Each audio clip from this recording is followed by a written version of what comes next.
5 lost cities mentioned in the Bible that archaeologists just discovered. There is a moment in archaeology when the shovel stops, when the brush slows, when a grown adult, a trained scientist with decades of experience, sits down in the dirt and goes completely silent. Not because they found nothing, because they found everything. That moment has happened 5 times in recent history. 5 times, a city that existed only in the pages of the Bible, a city that skeptics called myth, that critics called legend, that the world had written off as ancient storytelling, came out of the ground. Real walls, real streets, real names carved in real stone. And every single time the earth gave back what had been buried for thousands of years, it said the same thing. The book was right, stay with me. Because number 4 on this list was found in a location so unexpected that it rewrote the map of the ancient world. Number 3 contains physical evidence of a biblical disaster so catastrophic that scientists are still arguing about what caused it. And number one was lost for so long that even the most faithful had stopped looking. Until one afternoon, beneath an ordinary field in an ordinary country, something extraordinary broke the surface.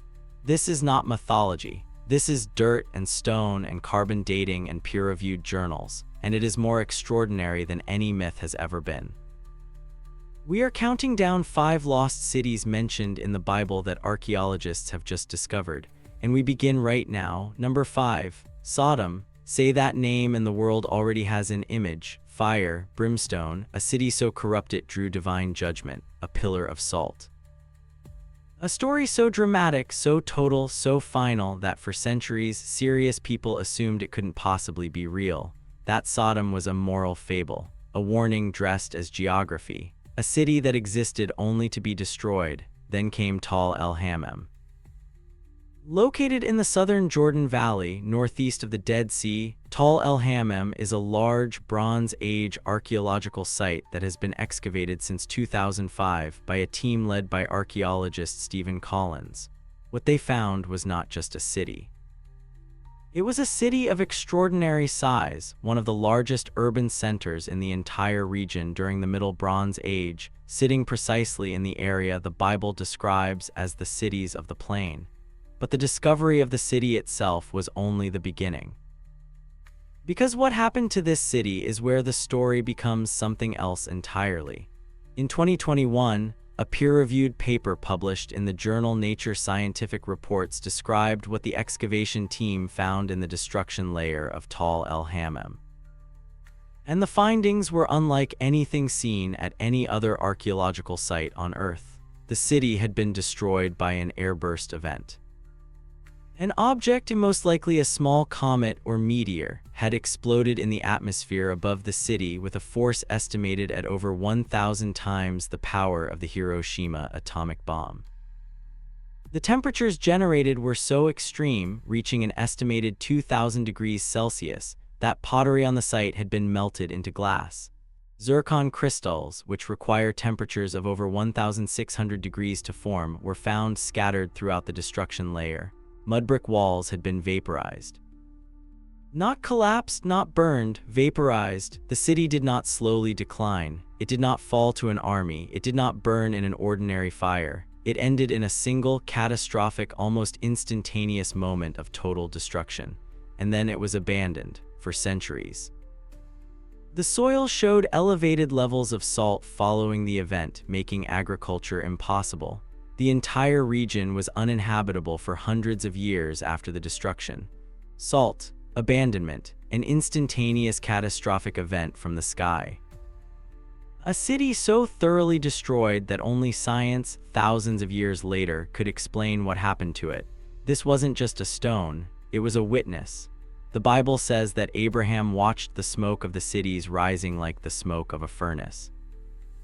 Archaeologists now know there would have been a great deal of smoke. They know what fueled it. They know why nothing was left standing. And they know why the land could not be farmed for generations afterward. The skeptics said Sodom was a story. The earth said otherwise. And in the destruction layer of Tal el-Hammam, buried under thousands of years of silence, was the answer to one of history's oldest questions. The city was real. The fire was real. The ending was real. And in the black glass that was once ordinary pottery, the story that people had carried in their hearts for 3,000 years found its physical address at last. Number 4. Ziklag. This is a name that most people outside of biblical scholarship have never heard. And that is exactly what makes its discovery so extraordinary, because Ziklag is not a famous city. It doesn't carry the weight of Sodom or the resonance of Jericho. It's a footnote city, a transitional location. A place mentioned in the Bible as the city given to David during his years as a fugitive, the place where he lived before he became king. 1 Samuel describes it in detail. David and his men lived in Ziklag. The Amalekites raided and burned it. David recovered everything they had taken. It is a precise, specific, historically detailed account of a real place with a real name, but for centuries no one knew where it was. Scholars proposed more than a dozen different possible locations across the southern Levant. Some had given up entirely. Then in 2019, excavators working at a site called Khirbet Erai in the Judean foothills, a site between Kiryat Gat and Lachish in modern Israel, announced something remarkable. They had found a city, a Philistine city from the late 11th century BCE, exactly the period of David. And beneath the Philistine city, they found evidence of a violent destruction followed by a new settlement that appeared almost immediately after, in a different cultural style. The new settlement showed characteristics consistent with early Israelite occupation. Artifacts dated precisely to the period of David's reign. The geography matched the biblical description. The destruction layer matched the Amalekite raid described in Samuel. The cultural transition, Philistine to Israelite, matched the transfer of the city from Philistine hands to David's possession, exactly as the text described. The archaeologists from the Hebrew University of Jerusalem and Southern Adventist University were careful in their statement. But careful is not the same as uncertain. The site, they said, fits Ziklag in every detail that archaeology can measure. Think about what Ziklag means, not as a famous city. Not as a world historical location, but as a detail, a specific, named, geographically described detail in an ancient text. The kind of detail that fabricated stories don't bother to get right. The kind of detail that only matters if you were there, if it was real. If the people who wrote it down were writing history, not inventing legend. David lived in Ziklag. He paced its streets before he was a king. He wept in it when he thought he had lost everything. He recovered his hope there before he rode out to change the world. And now we know where it was. That is not a small thing. That is an address, a physical coordinate on the face of the earth where one of history's most written about figures once stood and breathed and made decisions. The footnote city turned out to be one of the most important discoveries of the decade, because if the footnotes are accurate, the whole story is credible, and archaeologists have just confirmed one of the most important footnotes in the ancient world. Number 3. AI. There is a city in the book of Joshua described in extraordinary military detail. The Israelites' first assault on it fails. Men die. Joshua falls on his face before God in anguish. A second campaign is planned, an ambush strategy described with tactical precision. The city is taken, burned, and left as a permanent ruin. Joshua 8:28 says it explicitly. Joshua burned Ai and made it a permanent heap of ruins, a desolate place to this day. For generations, scholars searched for Ai and found a problem. The traditional location, a site called Et Tel near Bethel, showed no evidence of occupation during the period Joshua describes. Critics pointed to this as proof that the conquest narrative was fiction, that Joshua was legend, that the campaign never happened. Then excavators began working at a different site. A site called Khirbet el-Makatir, located just west of Bethel, fitting the biblical description more precisely than Et Tel. Khirbet el-Makatir was excavated over multiple seasons beginning in the 1990s and continuing into the 2000s and beyond. And what the team found there dismantled the skeptical argument piece by piece. They found a small Canaanite city, fortified, from the late Bronze Age, the period that corresponds to the biblical account when the chronology is calculated carefully. They found evidence of violent destruction, burning, collapsed walls, a destruction event that ended the city's occupation. They found the site was abandoned afterward and not rebuilt as a significant settlement. They found a later Israelite presence on the site, consistent with the biblical description of the Israelites setting up a camp at Ai. They found what appeared to be a city gate, the kind of tactical focal point that Joshua's ambush strategy specifically targeted according to the biblical text. They found a city that matched, in size, in location, in period, in destruction, in abandonment. What the traditional location lacked, this one possessed. And with each excavation season, the correspondence between the text and the archaeology grew stronger. Now consider what this means not just historically, but humanly. Joshua fell on his face in anguish at Ai. He tore his clothes. He cried out. He felt the weight of failure and responsibility and the fear of a leader who has sent men to their deaths. These are not mythological emotions. These are human emotions described with the specificity that only comes from witness or memory. And now there is a place on earth where that anguish was felt. A hillside in the Judean hills where a man fell to his face and wondered if everything was lost. A city gate where the ambush was sprung and history turned. The ruins are not just ruins. They are the physical echo of a human moment that the Bible preserved in extraordinary detail. And archaeology has found the location of that moment. This wasn't just a city. It was a turning point, and the turning point has an address. Pause just for a moment. We are past the halfway point of this journey, and I want you to feel the weight of what we are discussing. Every one of these cities was doubted. Every single one was held up at some point as evidence that the biblical text was unreliable, that the authors of Scripture were writing mythology dressed as history. And every single one has pushed back, with walls, with pottery. With destruction layers and carbon dates and the stubborn physical reality of stone, there is something the earth seems unwilling to do. It seems unwilling to confirm the skeptics. Every time the shovel goes deep enough past the doubt, past the sand, past the centuries, what comes up is not absence. What comes up is confirmation. Faith has always said the stories are true. Science keeps providing the coordinates, and we are not finished yet. Number 2. Gath, this city you may have heard of, because Gath was the home of a giant. The Bible names Gath as one of the 5 great Philistine cities and specifically identifies it as the hometown of Goliath.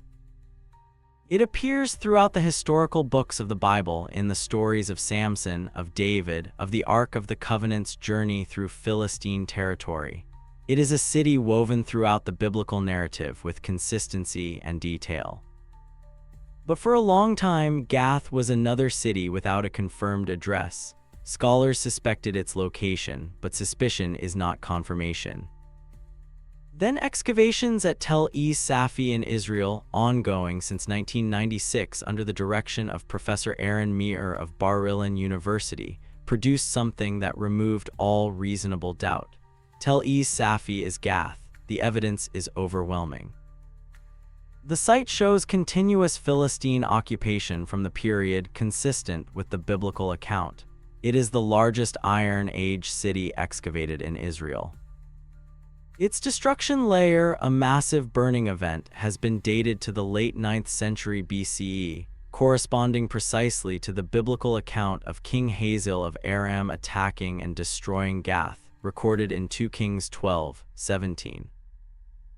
But the discovery that stopped the world was something found in 1996 at the very beginning of the excavation. A pottery shard, small, seemingly ordinary, inscribed with 2 names in early Semitic script. The names were not Hebrew. They were non-Semitic names of the type that belonged to the Aegean cultural tradition, the tradition of the Philistines. The 2 names on the shard were ALWT and WLT. Philologists and linguists immediately recognized them as phonetically and linguistically related to the name Goliath. Not identical, but of the same root, the same linguistic family, the same type of name that the biblical account assigns to Gath's most famous resident. This did not prove Goliath existed, but it proved something equally important. It proved that names of this specific non-Semitic Aegean type were in use in Gath at precisely the period when the Bible places Goliath there. The biblical account was not using an invented name from a made-up tradition. It was using a real name from a real naming tradition that was in use in a real Philistine city during a real historical period. The name fit, the city fit, the period fit, the tradition fit, and there was more. The excavation revealed evidence of the Ark of the Covenant's journey. It revealed a temple complex. It revealed the largest Iron Age city in the region, exactly what you would expect from a city the Bible describes as a major Philistine power center. Every layer of Gath confirmed the layers of the story, and with each confirmation, the story of a shepherd boy standing before a giant in the valley below this city stopped being a tale told to children and became something else. It became a thing that happened. In a real valley, before a real city, with real consequences that changed the history of a real nation. The giant city has been found, its destruction is recorded in its own ash, its naming tradition confirms the name. And the valley where the shepherd won is a valley you can visit, stand in it and feel what it asks of you, because it asks something. Every found city asks something. It asks you to take the story more seriously than you did before. Number 1. The city of David, Khirbet Qeiyafa, and the question it answered. This one is different from the others because this is not just a lost city, this is a lost argument. For decades, perhaps the most important debate in biblical archaeology, scholars argued about whether the biblical descriptions of a unified Israelite monarchy under David and Solomon were historically accurate. The minimalist school of archaeology argued that David was a minor tribal chieftain at best. That the Golden Age described in Samuel and Kings was a later invention, a retrojection of national mythology onto a much simpler, less significant reality. That there was no real kingdom, no real capital, no real administrative state. The argument rested on a simple claim. There was no archaeological evidence, no palaces, no administrative centers, no inscriptions, no physical reality matching the biblical account of a powerful 10th century BCE Israelite state. Then came Khirbet Qeiyafa. Excavated beginning in 2007 by Professor Yosef Garfinkel of the Hebrew University of Jerusalem, Khirbet Qeiyafa sits on a ridge in the Elah Valley, the Valley of David and Goliath, overlooking the approach to Jerusalem. And what it revealed was something that reframed the entire debate. It was a fortified city from the early 10th century BCE, exactly the period of David's reign. It showed sophisticated urban planning. 2 gates, a feature specifically mentioned in biblical descriptions of Israelite cities and extremely rare in this period. A large public building, possibly administrative or palatial in function. Storerooms, infrastructure. It was not a village, it was not a tribal settlement. It was a planned, fortified, administratively organized city, built by people who knew how to build a state. The pottery was Israelite. The food remains showed strict food practices consistent with Israelite religious law, no pig bones, in contrast to the Philistine sites nearby where pig remains are common. The construction was sophisticated. The fortifications were military grade, and then came the inscription. A pottery shard with Hebrew writing, one of the earliest Hebrew inscriptions ever found. Words that mentioned a king, words that spoke of justice for the poor and the widow. Words that spoke of a moral and administrative framework, exactly the kind of language associated with a literate, organized, ethically oriented society. Exactly the kind of language the biblical account associates with the Davidic monarchy. The minimalists had argued there was nothing there. Khirbet Qeiyafa said there was a city here, a fortified one, an organized one, an Israelite one from David's time, overlooking David's valley. The debate did not end. Academic debates never end cleanly, but the ground shifted permanently. Because when you stand at Khirbet Qeiyafa and look down into the Elah Valley, the same valley where the Bible says a shepherd boy stood before a giant and changed the course of a nation, you are standing on something that refused to stay buried. You are standing on confirmation, not of every detail, not of every story. Archaeology never works that way and doesn't claim to, but confirmation of the central, essential, foundational claim that there was a kingdom here, that there was a state here. That there was a people organized enough, sophisticated enough, and literate enough to build fortified cities and write their language on pottery shards and leave behind the physical signature of exactly the civilization the Bible describes. This wasn't just a city, it was an answer. And the answer was written in stone in Hebrew in a valley you can stand in, overlooking the place where the story says a boy picked up 5 smooth stones from a stream and walked toward something that looked impossible. 5 cities, found, confirmed. Returned from the silence of the earth to the conversation of the living. Sodom in the black glass of an airburst. Ziklag in the transition from one people to another. Ai in the burnt walls of a Canaanite city whose tactical layout matches an ancient battle plan. Gath in the ash of its own destruction and the echo of a giant's name. And Caiaphas in the fortified walls of a kingdom that skeptics said never existed. Every one of them was doubted. Every one of them was found. Every one of them said the same thing when the brush cleared the last layer of sand. I was here. The whole time, I was here. That is what the earth does with the truth. It keeps it. It holds it in darkness and salt and ash and time. It does not destroy it, it preserves it, patiently, without announcement, without argument. The truth does not need to argue, it only needs to wait. And we are living in the generation that is finally digging deep enough to find it. The cities are rising, one by one. From the dust they were returned to, into the light they were made for, into the hands of a world that is ready at last to take the story seriously. The shovel stops, the brush slows, the scientist sits down in the dirt. And the silence, 2,000 years of silence, is broken.